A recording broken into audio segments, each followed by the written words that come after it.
This wasn't a crime hidden from the church. It was a crime protected by it. Everyone trusted him. That trust is exactly how the crimes lasted so long. For years, Fernando Karadima was spoken of in Chile with reverence. He was not just a priest, he was a king. Young men sought him out because his approval opened doors. Bishops, cardinals, and even Vatican officials passed through his orbit. His parish, El Bosque, became one of the most influential clerical centers in the country, and inside it, abuse was treated as formation. Fernando Karadima was ordained in 1958 and quickly developed a reputation as a strict spiritual guide. He demanded obedience. He preached sacrifice. He cultivated young male followers, often teenagers, whom he described as his spiritual sons. The relationship was framed as holy mentorship. In reality, it was control. Former altar servers and seminarians later described how Karadima isolated them, summoned them to private spaces, and blurred every boundary between spiritual authority and physical domination. Abuse was disguised as blessing. Touch was framed as prayer. Resistance was labeled pride. And when victims tried to speak, they were told the same thing again and again. This is God's will. This is your cross. Silence is obedience. Complaints against Karadima began circulating as early as the 1980s.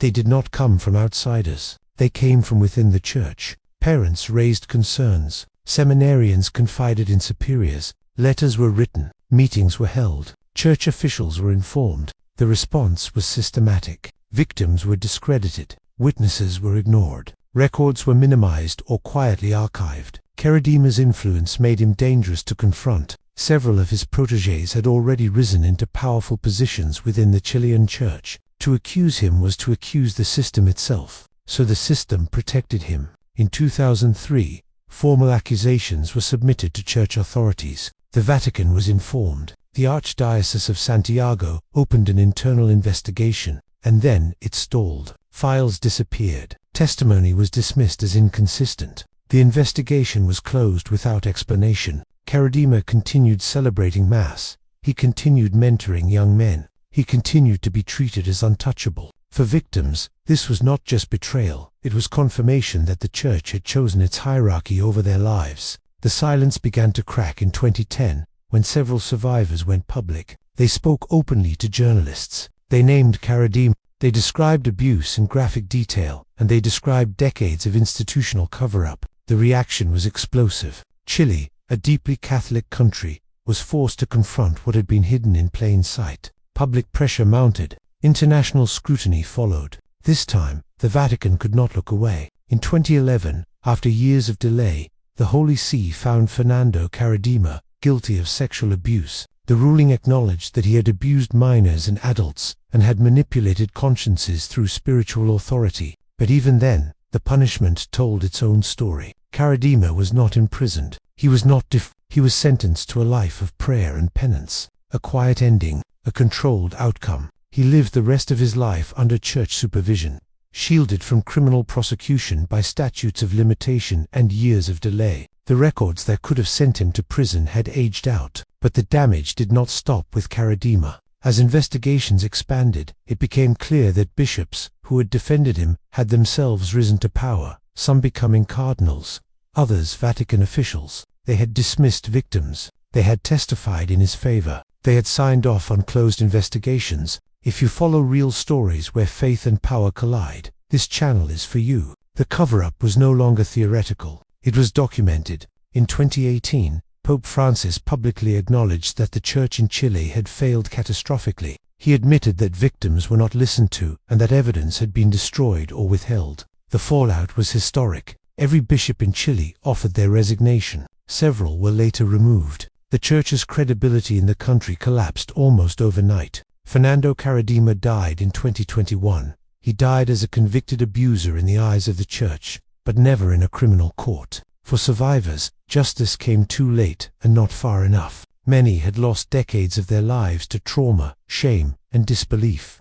Some had been ostracized by their own communities for speaking out. Others watched as their abuser shaped the very institution that silenced them. The most chilling detail in this case is not the abuse itself, but the time. 30 years passed between the first complaints and official acknowledgement. 30 years in which records existed, warnings were raised, and opportunities to intervene were ignored. The church did not lack information, it lacked the will to act. Files were closed, investigations were delayed, truth was buried under hierarchy, and when the silence finally broke, it did not just expose one priest, it exposed an entire system that treated obedience as virtue and dissent as sin. The records were erased, not always by shredders, but by delay, and the victims remained. They remained long enough to see the truth surface. They remained long enough to hear apologies, but they did not remain untouched. What part of this case shocked you the most? Would you have escaped, or fallen into the trap? Let me know in the comments. Peter Ball spent decades standing at altars across England, dressed in clerical robes, speaking softly about humility, repentance, and the cleansing power of faith. To the outside world, he appeared gentle, almost fragile, a deeply spiritual man devoted to celibacy, prayer, and guiding lost souls toward God. But behind closed doors, Ball lived a double life, rooted not in holiness, but in manipulation, coercion, and sexual abuse carried out under the protection of religious authority. Born in 1932 in England, Peter Ball entered religious life young. He quickly developed a reputation as a man of intense spirituality. His sermons focused heavily on purity, self-denial, and the struggle against temptation. This message resonated strongly, especially among young men seeking direction, discipline, and spiritual meaning. Ball understood vulnerability and he understood how to exploit it. By the 1970s, Ball had climbed the ecclesiastical ladder, eventually becoming Bishop of Lewes within the Church of England. His influence expanded rapidly. He founded religious communities centered on strict asceticism and obedience, drawing in young men who admired his perceived holiness. Many believed they were entering a sacred mentorship. What they were actually entering was a carefully constructed trap. Ball's abuse followed a chillingly consistent pattern. He targeted young men struggling with identity, faith, or sin. He framed their emotional confusion as spiritual failure, convincing them that obedience to him was obedience to God. Private spiritual counseling sessions became tools of control. Victims later described being coerced into naked rituals, physical contact, and psychological submission, all disguised as religious purification. What made Ball especially dangerous was the way he blended abuse with doctrine. He taught that suffering could cleanse sin, that humiliation was a path to holiness, that resistance was evidence of spiritual weakness. Victims were left deeply confused, shamed not only of what had happened to them, but of their own doubts. Many believed they had failed God. The abuse went on for years. By the early 1990s, some victims finally found the courage to speak. Allegations were reported to church authorities and police. What followed was not justice but silence. Senior figures within the Church of England downplayed the claims. Internal handling replaced criminal investigation. Ball was quietly encouraged to step back from public ministry, framed not as a predator, but as a man overwhelmed by stress. In 1993, Ball accepted a police caution for gross indecency, an extraordinary moment that should have ended his influence permanently. Instead, he continued to have access to victims. The caution was not widely disclosed. The church failed to warn congregations. Ball was allowed to remain within religious circles, treated with sympathy rather than scrutiny. Even more disturbing was the role played by powerful allies outside the church. Ball was well connected, admired by figures in Britain's upper class. Written support was provided by influential individuals who described him as gentle, misunderstood, and spiritually valuable. Their words carried weight. Their intervention helped neutralize accountability. For years after the caution, Ball quietly continued to wield influence. Survivors struggled alone, many slipping into depression, addiction, and suicidal ideation. Some left religion entirely unable to separate faith from the abuse inflicted in God's name. Others tried to speak again but were ignored, dismissed, or re-traumatized by institutional indifference. It wasn't until the 2010s, amid growing public reckoning over sexual abuse in religious institutions, that Ball's case re-emerged. Investigative journalists and survivor advocates forced the Church of England to confront its past. The scale of the failure became impossible to deny. In 2015, more than 2 decades after the first allegations, Peter Ball finally stood trial. The courtroom painted a devastating picture: decades of abuse, countless victims, and systematic protection by those who should have defended the vulnerable. Testimonies revealed how Ball used scripture as a weapon, turning faith into leverage and confession into captivity. Ball pleaded guilty to multiple counts of misconduct and abuse. He was sentenced to prison at the age of 83, though the sentence was symbolic compared to the lifetime damage inflicted. It represented something survivors had been denied for decades: acknowledgement. The fallout was seismic. The Church of England issued public apologies. Independent investigations confirmed what survivors had long said, that institutional failure, deference to power, and fear of scandal had enabled abuse to continue. Policies were rewritten. Safeguarding became mandatory. But for many victims, the reforms came far too late. Peter Ball died in 2019. He never expressed genuine public remorse. His legacy is not one of redemption, but of betrayal of faith, trust, and the most basic moral responsibility of a pastor. His story exposes a brutal truth. Corruption doesn't always shout. Sometimes it whispers from a pulpit, cloaked in gentleness and scripture, protected not by secrecy alone, but by respectability. When pastors preach heaven but live in sin, the damage extends far beyond individual crimes. It fractures faith itself. It teaches victims that silence is holiness, and suffering is obedience. And it leaves behind a chilling lesson: evil does not always look monstrous. Sometimes it looks holy. What part of this case shocked you the most? Would you have escaped, or fallen into the trap? Let me know in the comments. For decades, Bernard Prénot stood before congregations in Lyon, France, clad in clerical robes, speaking about morality, compassion, and spiritual guidance. Parents entrusted him with their children. Church leaders trusted him with responsibility. Communities trusted him with access. What almost no one outside a small circle of victims understood was that behind the calm voice and gentle authority was a serial abuser whose crimes were not only ignored but actively shielded by the institution that claimed to represent God. Born in 1945, Prénot entered the Catholic priesthood during a time when the Church's authority in France remained largely unquestioned. He was assigned to youth groups beginning in the 1970s, an environment that placed him directly in contact with boys and adolescents. To parents, this was a blessing. To Prénot, it was opportunity. The abuse began quietly. Victims later described being isolated during camps, retreats, and youth activities. Prénot used spiritual language and emotional manipulation to normalize behavior that should have triggered immediate alarm. Touch was reframed as affection. Silence was framed as obedience. Confusion was cast as temptation. Many children did not yet have language for what was happening to them, only the deep sense that something was terribly wrong. What makes Prénot's case especially horrifying is not only the abuse itself, but how many people knew, and how little they did. By the 1980s and 1990s, complaints had reached church leadership. Parents raised concerns. Some victims spoke directly to bishops. Internal reports were filed. And yet Prénot was repeatedly moved, not removed. Quiet transfers replaced accountability. New youth groups replaced old ones. Each move brought fresh access to children and fresh opportunities for abuse. The message was unmistakable. Protecting the institution mattered more than protecting children. For years, survivors lived with the consequences.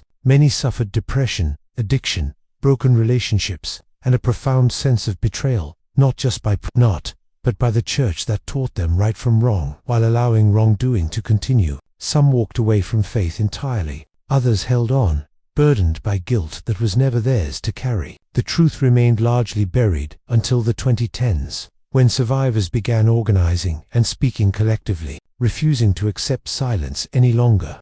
A group of former victims pushed for accountability, not just for Prénot, but for those who enabled him. Their efforts triggered one of the most significant religious abuse reckonings in modern French history. Investigations revealed that senior church figures had known about Prénot's behavior for years. Chief among them was Cardinal Philippe Barbarin, one of the most powerful Catholic leaders in France. Evidence showed that warnings had reached his office and, yet Prénot remained in ministry, interacting with children even after previous allegations were considered credible. The public reaction was explosive. For many in France, the case shattered the final illusion that abuse was limited to isolated bad apples. This was systemic failure, intentional inaction justified by fear of scandal. Faith was being used, not as moral guidance, but as insulation. In 2016, Bernard Prénot was arrested. During questioning, he admitted to abusing dozens of children over several decades. The scale was staggering. Survivors described patterns of manipulation,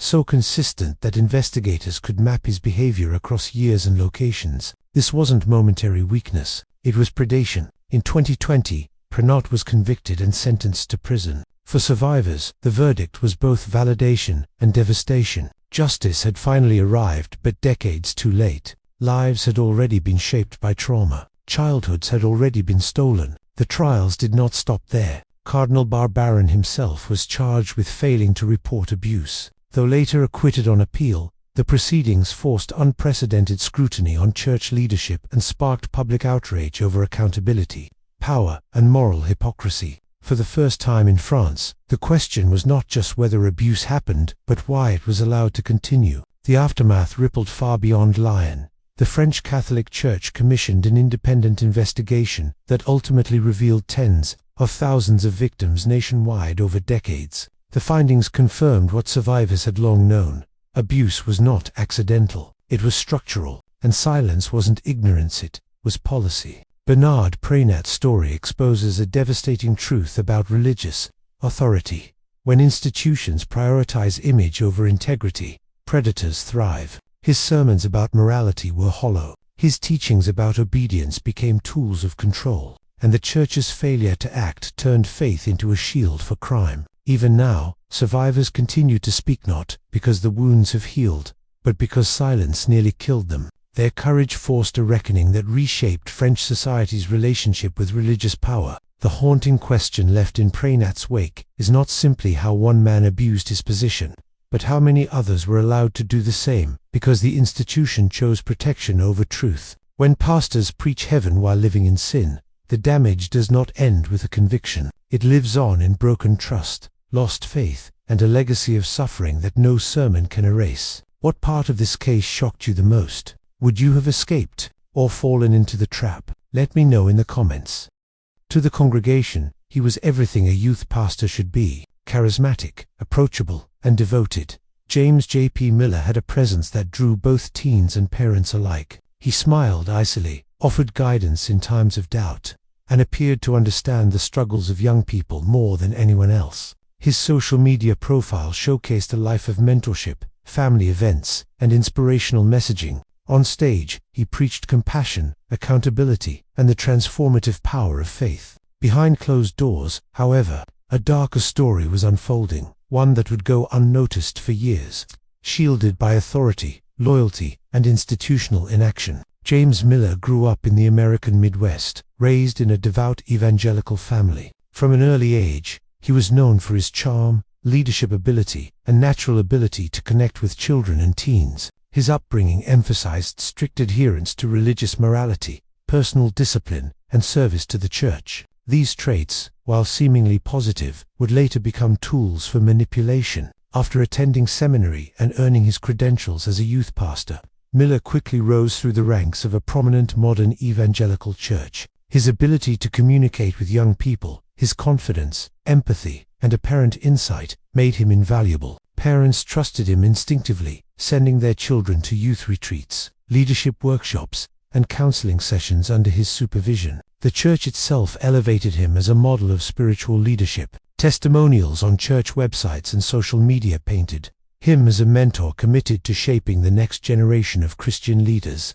At first glance, J.P. Miller seemed like the embodiment of modern pastoral success: educated, media-savvy, and deeply connected to the youth of the congregation. But beneath the carefully curated persona, a pattern of predation was quietly emerging. The first indications of misconduct were subtle. They were easy to dismiss, especially in a religious environment that encouraged trust in authority figures. Some youth reported feeling uncomfortable with prolonged physical contact during counseling sessions or mentorship meetings. Others received late-night messages that blurred the line between pastoral guidance and personal attention. A few students noticed that Miller often requested privacy or one-on-one interactions that seemed unnecessary or overly intimate. Staff began to notice unusual patterns as well. Former assistants recalled Miller keeping extensive records of interactions with teens, including detailed notes about personal vulnerabilities. He seemed to cultivate dependency, positioning himself as the only adult who truly understood the youth. Internal emails showed that concerns were raised about his overfamiliarity, but no formal investigation occurred.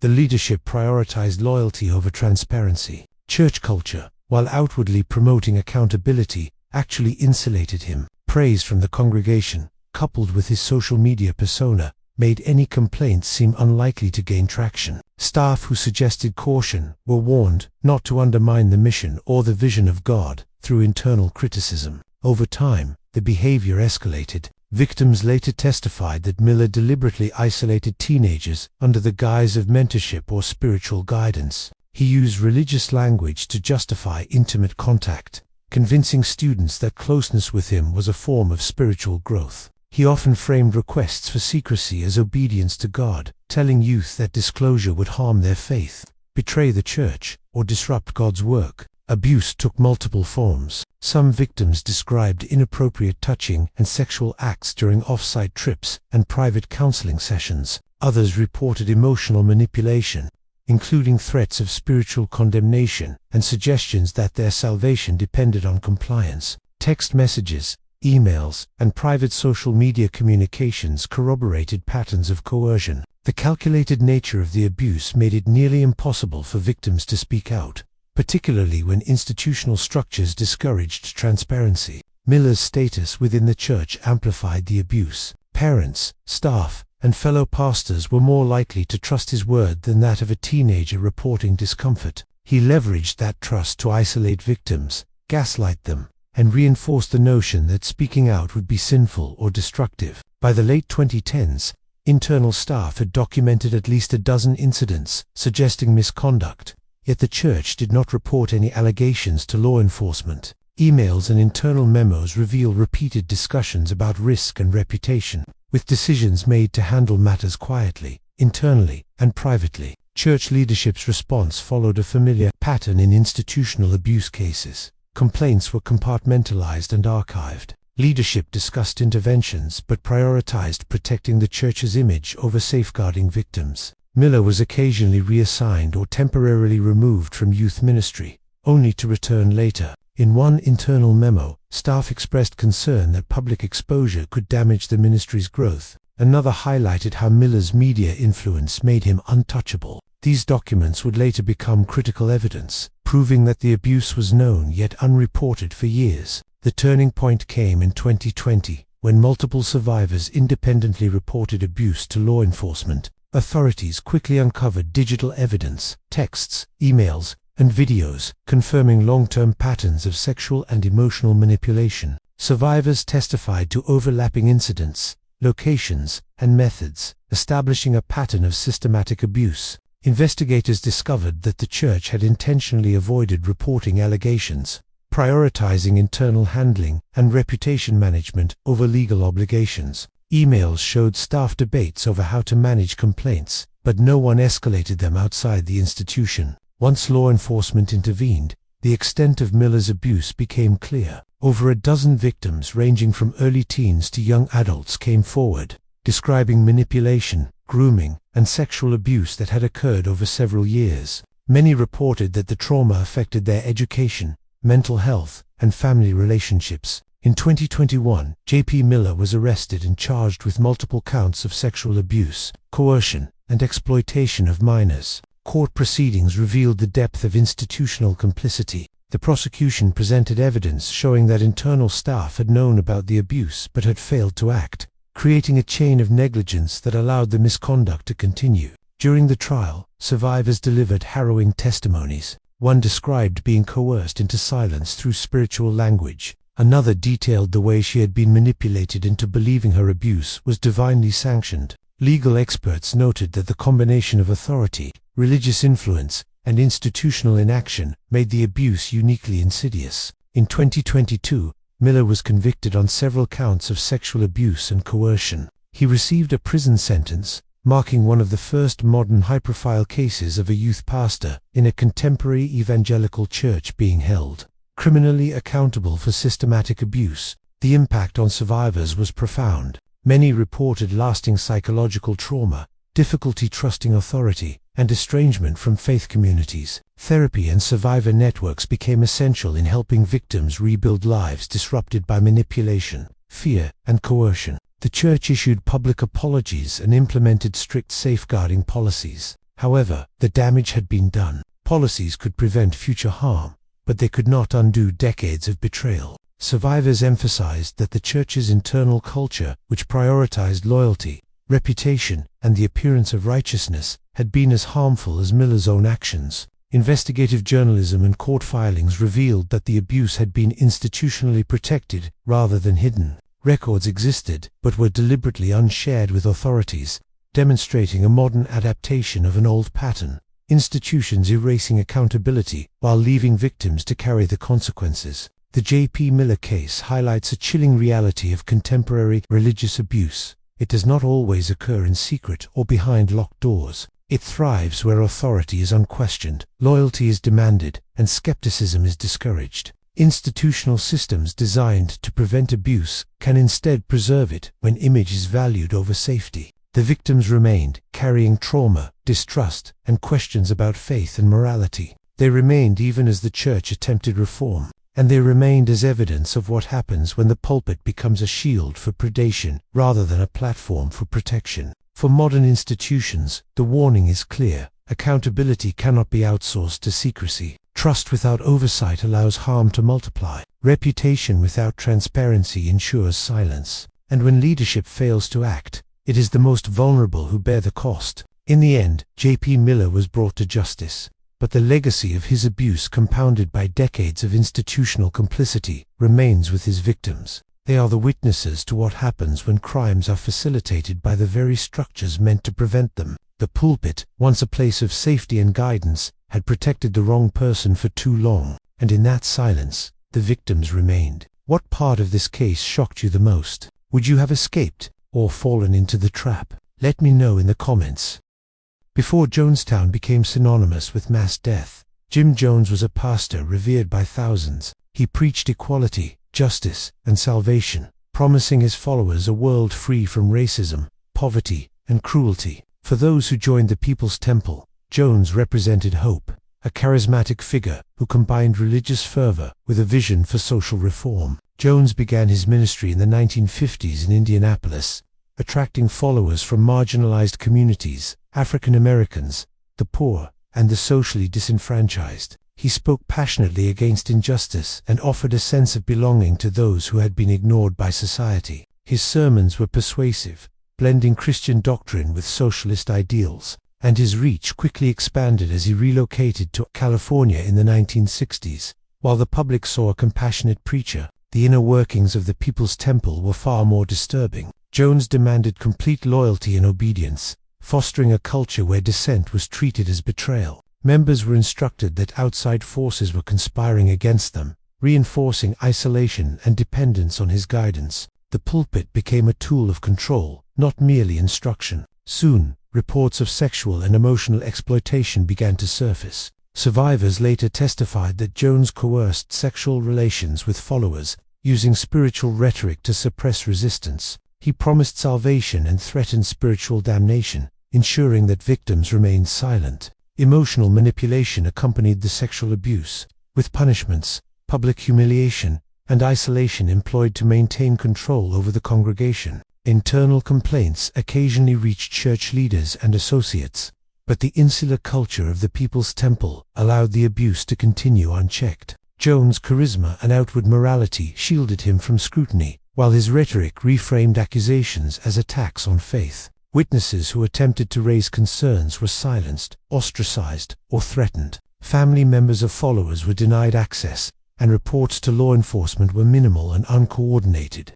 By the mid-1970s, Jones relocated the People's Temple to a remote settlement in Guyana, called Jonestown. Marketed as a utopian socialist community free from oppression, the settlement became a prison under the guise of liberation. Movement was controlled, communication with the outside world was restricted, and armed guards maintained absolute obedience. The pulpit, now amplified over loudspeakers, reinforced fear and devotion daily. Jones rehearsed white night drills, simulating mass suicide to gauge loyalty and deepen compliance. The warnings from authorities were numerous but fragmented. Allegations of abuse, coercion, and financial exploitation were filed with multiple agencies in the United States, yet jurisdictional and procedural gaps delayed intervention. Families of followers lobbied for investigation, but their concerns were dismissed or minimized by officials wary of infringing on religious freedom. The pulpit had already shielded Jones. Institutional caution and deference allowed abuse to persist without meaningful interruption.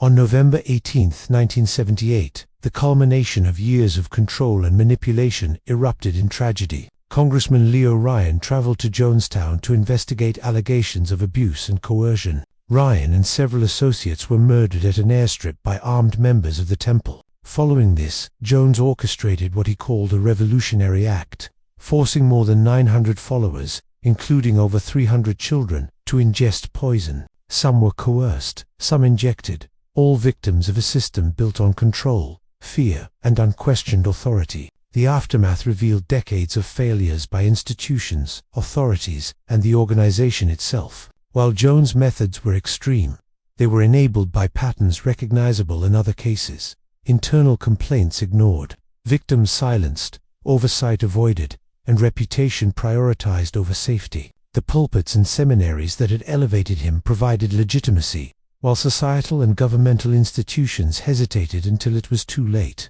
Survivors were left with trauma that spanned generations. Children were orphaned, families destroyed, and communities shattered. Many struggled with identity, faith, and mental health. Long after Jonestown, they were forced to reconcile love for a leader with the horror of his crimes, and the betrayal of the institutions that allowed him to operate freely. Jonestown stands as a stark illustration of how unchecked authority behind the pulpit can become lethal. Abuse did not occur in secret or shadows. It unfolded in public view, hidden in plain sight by loyalty, manipulation, and systemic failures. Complaints and warnings existed, yet nothing was sufficient to stop the escalation. The pulpit had not just protected Jones, it had empowered him. The erasure in this case was both bureaucratic and cultural. Records of abuse, reports from concerned members, and warning signs were created, yet they were never acted upon effectively. Institutional mechanisms failed to intervene, relying on the presumption of spiritual authority to excuse inaction.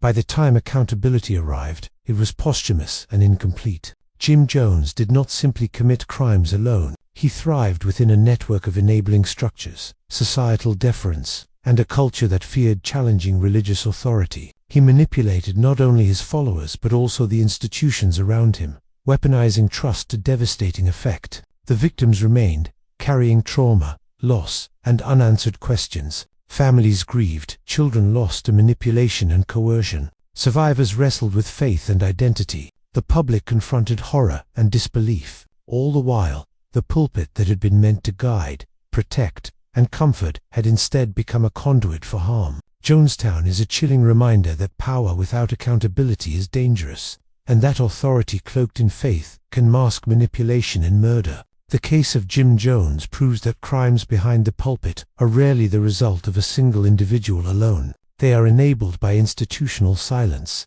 societal deference, and a misplaced belief that spiritual authority is above scrutiny. In the end, Jim Jones' legacy is not the promise of salvation he preached. It is the lives he destroyed, the communities he shattered, and the lessons of systemic failure that still resonate today. The pulpit had protected him long enough to commit atrocities on an unimaginable scale, and the victims remained silent for decades, until history finally bore witness. What part of this case shocked you the most? Would you have escaped, or fallen into the trap? Let me know in the comments.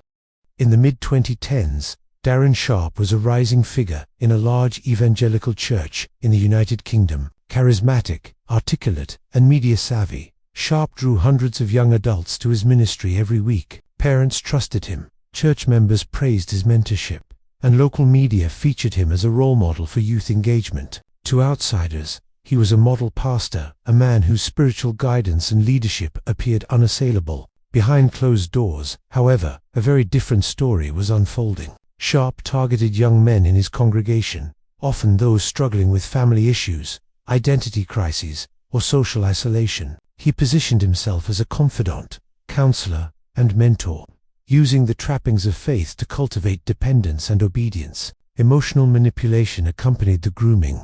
He told victims that questioning his guidance was equivalent to questioning God, that disobedience was sinful, and that their spiritual development required absolute trust. Over several years, the abuse escalated. Victims reported unwanted sexual contact during church retreats, private counseling sessions, and overnight trips. Schaap exploited his position of authority, claiming that these interactions were spiritually sanctioned exercises in trust and obedience. Survivors later described a pervasive fear. Leaving or speaking out meant spiritual condemnation, social ostracization, and loss of community. Internal staff and church leaders were aware of complaints as early as 2016. Emails and meeting notes revealed that concerns were raised about inappropriate behavior, yet no action was taken. Leadership hesitated, citing fear of scandal, reputational damage, and the possibility of false allegations. Records show discussions about temporary reassignment or internal counseling, but no reports were made to law enforcement. Institutional silence allowed the abuse to continue unchecked for years. By 2019, multiple victims had confided in independent authorities and journalists. Evidence included text messages, emails, and corroborating accounts from witnesses who had observed Schaap isolating young men for private mentorship.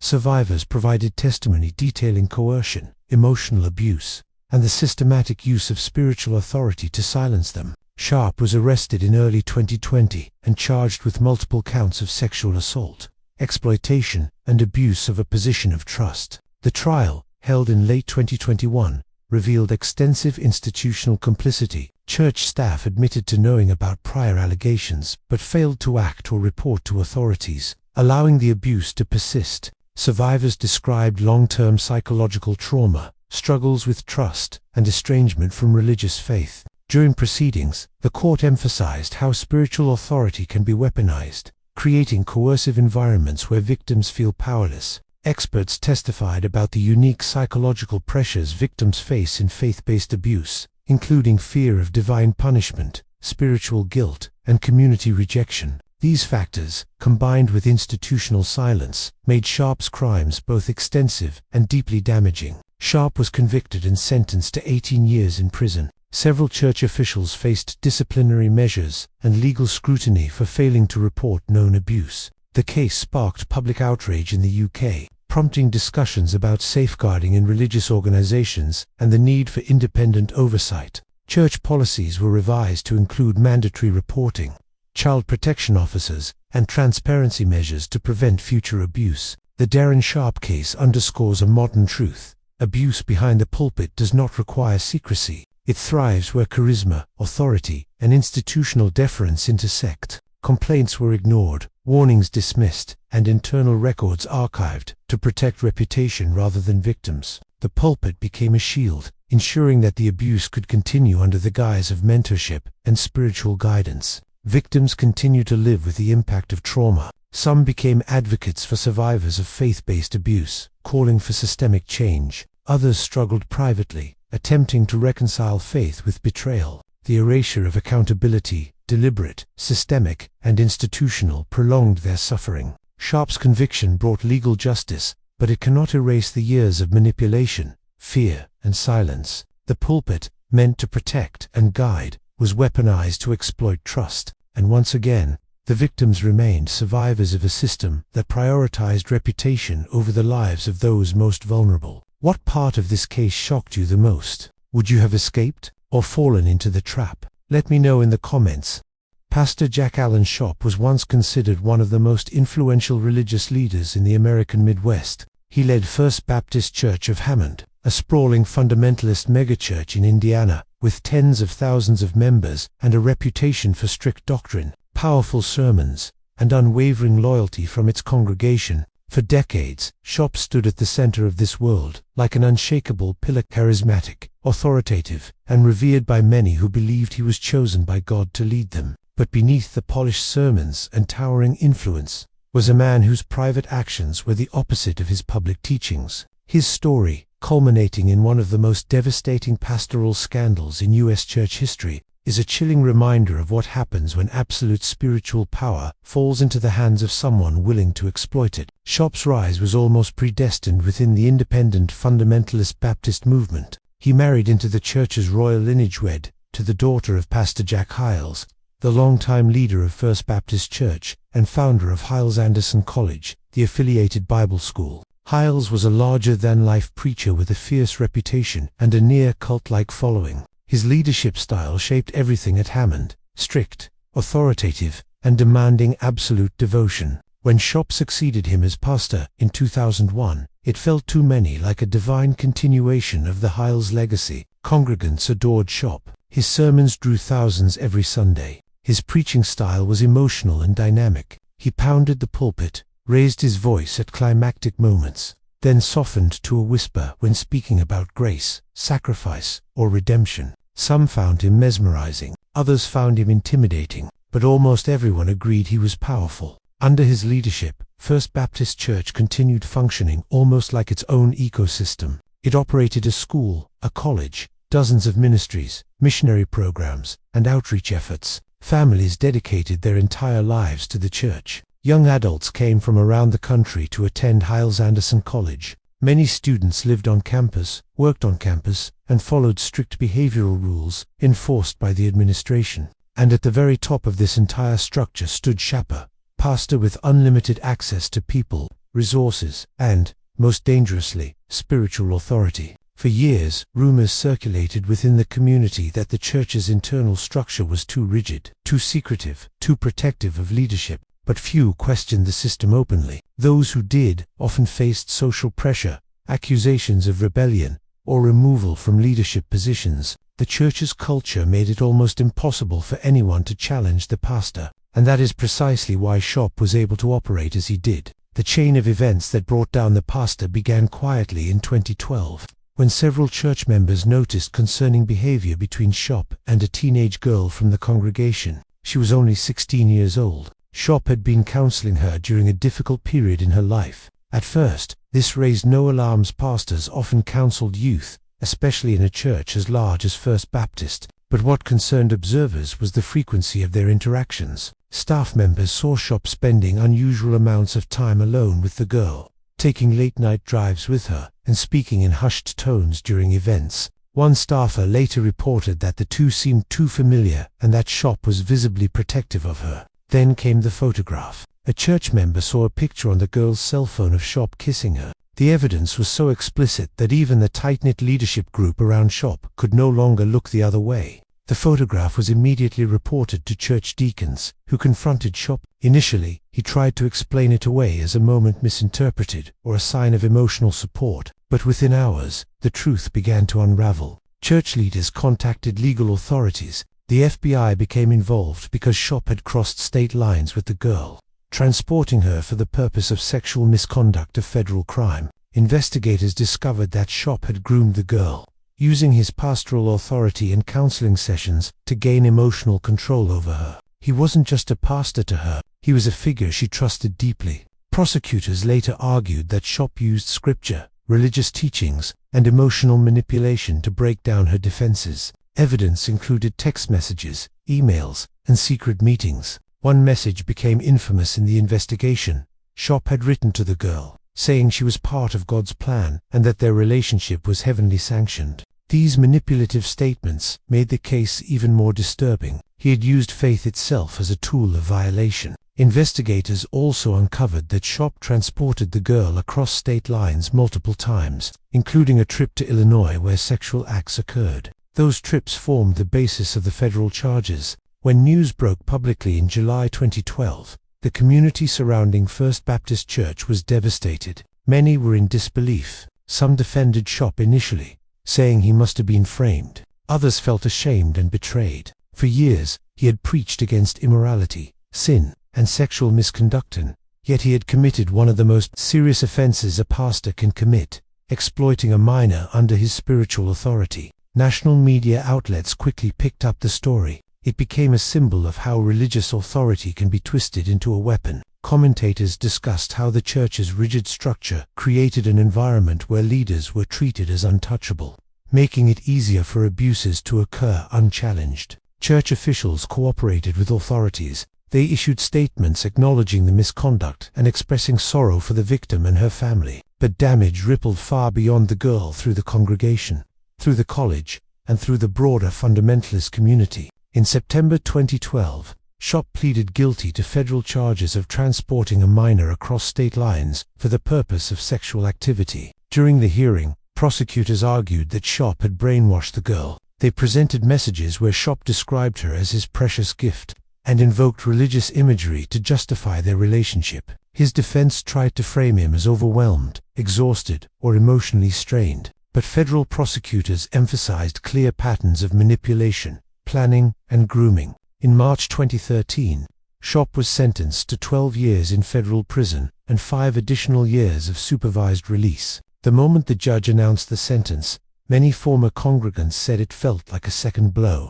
They had already lost their pastor. Now they confronted the truth that he had been exploiting a child under their roof. During sentencing, the judge said plainly, this was not a mistake. This was a deliberate abuse of power. The victim later described years of emotional trauma, religious confusion, and fear. She said Schaap made her believe she couldn't say no because he was her pastor. She struggled with guilt, shame, and distrust of authority. Experts who analyzed the case described Schaap's behavior as textbook grooming, physical separation from trusted adults, emotional dependency, spiritual manipulation, and gradual escalation. Even after sentencing, chaos continued at First Baptist Church. Membership dropped dramatically. Former loyal members left permanently. Hyles-Anderson College faced public scrutiny over its supervision policies, counseling practices, and internal reporting systems. Multiple former students from the college came forward with stories of strict environments, fear of questioning leadership, and a culture that prized obedience over transparency. Many argued that such an insulated environment created conditions where abuse could thrive. To this day, the Schaap case remains one of the most widely discussed examples of pastoral sexual abuse within fundamentalist churches in America. It is studied in law schools, sociology programs, and pastoral training institutions as a warning sign of unchecked authority. Schaap is expected to remain incarcerated until at least the mid-2020s. He has made limited public statements since his conviction, though some reports indicate he has attempted to claim spiritual transformation, echoing a pattern seen in other disgraced pastors. For the victim, the aftermath has been far more complex. Her identity remains protected. Those who know the family say she continues to cope with the emotional impact of having her trust violated by someone who claimed to be the voice of God in her life. For many in Hammond, the scar remains. Some still cannot speak about Schaap's name without trembling. Others say the betrayal permanently changed how they view religious authority. The church still exists, but it will forever carry the memory of its former leader's downfall. Because when a man who stands behind a pulpit uses scripture not to uplift, but to manipulate, the damage does not end when the sermon does. It echoes through families, communities, and faith itself. And the story of Pastor Jack Schaap, once one of the most powerful preachers in America's fundamentalist movement, remains one of the most chilling reminders of what can happen when spiritual authority becomes a shield for predatory behavior. What part of this case shocked you the most? Would you have escaped or fallen into the trap? Let me know in the comments. Pastor Geronimo, Pastor G. Aguilar, was once admired as the perfect example of transformational ministry. 2000s across Richmond, Virginia, he was a spiritual father, a visionary, and the man who built a small outreach group into the massive and influential Richmond Outreach Center. Widely known as the ROC, his sermons were fiery, emotional, and aimed at those society often ignored: former inmates, addicts, and people recovering from poverty or violence. Aguilar's message, God saves the broken, resonated deeply with people who felt rejected by traditional churches. By the late 2000s, he stood at the head of one of the fastest-growing churches in the region. But behind the public admiration was a secret world of grooming, sexual abuse, and systemic exploitation that would eventually shatter countless lives. The smiling, tattooed pastor in jeans and sneakers was not the protector he claimed to be, but a predator who hid behind God, community service, and charisma. Aguilar's rise began in the late 1990s. He founded the ROC with the help of a few friends who believed in street-level evangelism. They held Bible studies in parking lots, preached in drug-infested neighborhoods, and provided meals to the homeless. The approach was raw, emotional, and unconventional. People flocked to the church because Aguilar was not like traditional pastors. He played basketball with teenagers, shared meals with families, told jokes from the stage, and spoke openly about his past troubles. Within a decade, the ROC grew into a massive complex with thousands of weekly attendees, a motorcycle ministry, food distribution programs, addiction recovery groups, and dozens of staff members. It became a cultural phenomenon in Richmond. Politicians visited, celebrities donated, media praised the church for its street-level impact. Aguilar became a local hero, but what made him so influential also made him dangerous. Aguilar surrounded himself with unquestioning loyalty. Staff members referred to him as Pastor G with reverence. He ruled not by force but by emotional connection. People genuinely loved him. His open-door counseling policy meant women and teens constantly came to him with problems, vulnerabilities, and trauma. He presented himself as a father figure, a mentor, a rescuer, and more than anything else, he controlled the narrative. Rumors had followed Aguilar for years. Some church insiders whispered about his inappropriate behavior around young girls, late-night meetings with female congregants, and secretive trips. But any concern was dismissed as attacks from the devil or people jealous of God's work. Aguilar often preached about persecution, framing himself as a leader under constant spiritual attack. This tactic, common among manipulative pastors, built a protective halo around him. Anyone who questioned him was seen as traitorous to the church's mission. But in 2013, everything began to crack. Out of Texas came a case that would unravel Aguilar's empire. Allegations that he had sexually abused two young sisters in the late 1990s while serving as a youth pastor in Fort Worth. They were 11 and 13 years old when the abuse began. Girls who saw Aguilar as a spiritual mentor. According to testimony later revealed in court, Aguilar groomed them through attention, gifts, emotional bonding, and promises of protection. He manipulated them into believing the sexual acts were special, even ordained by God.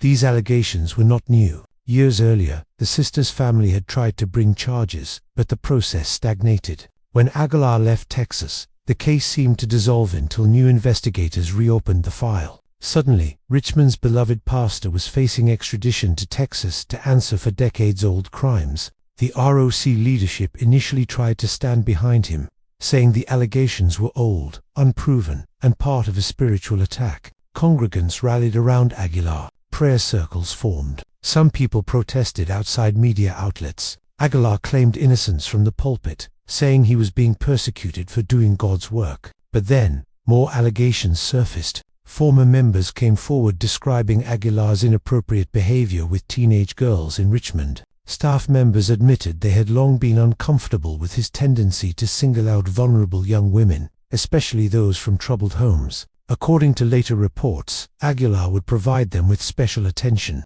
private counseling sessions, and gifts. Classic grooming behavior. Church leaders could no longer ignore the pattern. In May 2013, amid mounting pressure, Aguilar resigned. Days later, he was arrested for the Texas crimes. As details emerged, the public shock turned into disgust. Court documents revealed that Aguilar had repeatedly assaulted the sisters during sleepovers at his home, church trips, and private counseling sessions. He used scripture to justify the abuse. He told the girls they were chosen, that their relationship was spiritually special, and that telling anyone would hurt God's work. Prosecutors described him as a predator hiding in plain sight. During trial preparations, investigators also examined the ROC's internal structure. They found a culture centered on Aguilar: no true accountability, no supervision, no transparent reporting system. Staff members were either deeply loyal to him or afraid to speak out. Several former staffers said Aguilar's authority was absolute.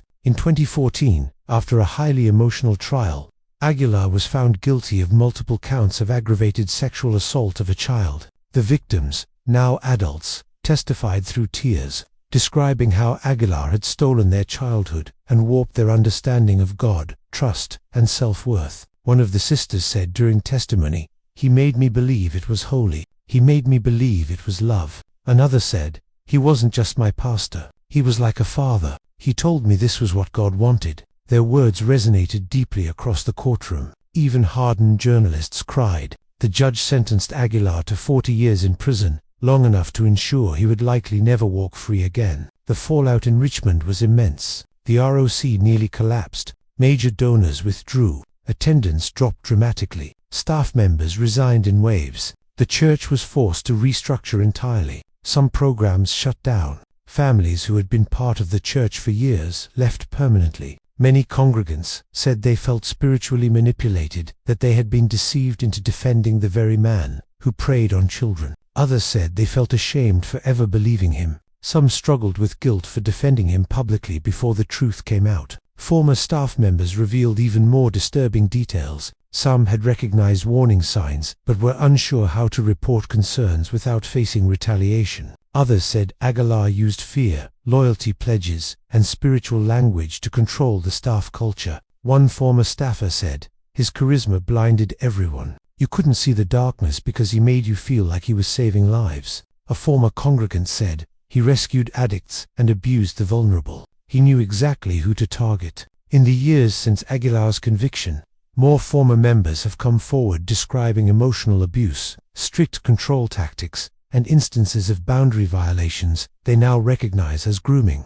Many said they were afraid to speak out at the time because they believed Aguilar could spiritually ruin their lives. Aguilar's case became a national example of how a church's culture of loyalty can shield predators. It also highlighted the importance of independent oversight within religious organizations. But the deepest scars belong to the victims. The sisters Aguilar abused carried their trauma into adulthood. In victim statements, they described lifelong struggles with trust, relationships, mental health, and spirituality. One said she could never walk into a church again. Another said she felt God died the day Pastor G touched me. Their bravery, however, ultimately stopped a predator who had hidden behind faith for decades. As of today, Aguilar remains in a Texas prison. He has filed appeals, all denied. He will be eligible for parole only after serving a significant portion of his sentence. But prosecutors and victims have vowed to fight any release attempts. The ROC still exists in Richmond,